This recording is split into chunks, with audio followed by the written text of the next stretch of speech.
गांव पहलगांव आतंकी हमले से जुड़ी हुई खबर यह है कि कश्मीरी युवक ने एक पर्यटक की जान बचाई। कंधे पर घायल पर्यटक को रखकर वो दौड़कर इलाज कराने के लिए पहुंचा। कश्मीरी युवा शाहजाद अहमद की ये हिम्मत है। आप देखिए किस तरीके से इस कश्मीरी युवक ने एक लड़के की जान बचाई।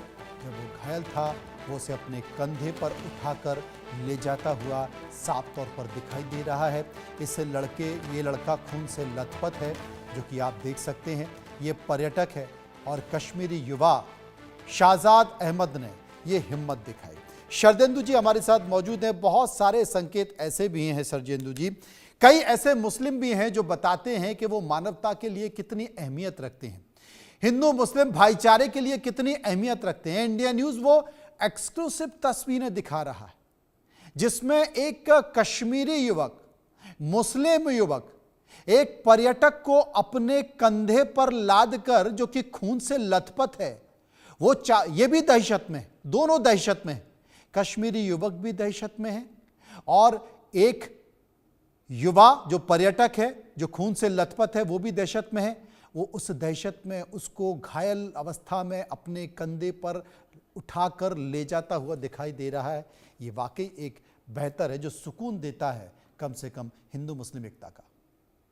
जी हाँ मनोज जी, आपने बिल्कुल सही कहा। मैं तो ये देखता हूँ कि एक हिंदुस्तानी दूसरे हिंदुस्तानी की कैसे मदद कर रहा है और किस तरीके से उठा के लेके जा रहा है। जब इस तरीके का क्राइसिस है, जब इस तरीके की फायरिंग हुई, जिस तरीके से इनडिस्क्रिमिनेट तरीके से लोगों को मारा गया है, उसमें दिखाता है कि कैसे भाईचारा पनपता है। ये दिखाता है कि जम्मू एंड कश्मीर के लोग और हमारे हिंदुस्तान के किसी हिस्से का कोई भी नागरिक, उनमें अंतर नहीं, उनकी भावनाएं सेम है। वो एक सच्चे हिंदुस्तानी है, मानवता की मदद करते हैं। और ऐसे समय में जब क्राइसिस है, इस समय जब लोग हताहत हैं, जाने जा रही हैं, तो उस समय जाति धर्म नहीं देखा जाता है। उस समय एक हिंदुस्तानी दूसरे की मदद करता है। यही हमारा हॉलमार्क है। और आज की डेट में मैं तो मानता हूं कि सब तमाम पॉलिटिकल पार्टी के लीडरशिप भी जिस तरीके से इस अटैक को कंडेम किया है, सारे के सारे लोग एक मंच में हैं। इसको कोई अलमी जामा पहनाने की जरूरत नहीं है। जिस तरीके का रेटोरिक है, जिस तरीके की चीजें हैं, आपको समझना पड़ेगा इसके पीछे का अटैक कौन है। उसको आपको एलिमिनेट करना पड़ेगा। कोई पॉलिटिकल स्टेटमेंट देने की जरूरत नहीं, कोई रिलीजियस स्टेटमेंट देने की जरूरत है। एक राष्ट्र ने दूसरे राष्ट्र की अस्मिता पे हमला किया है,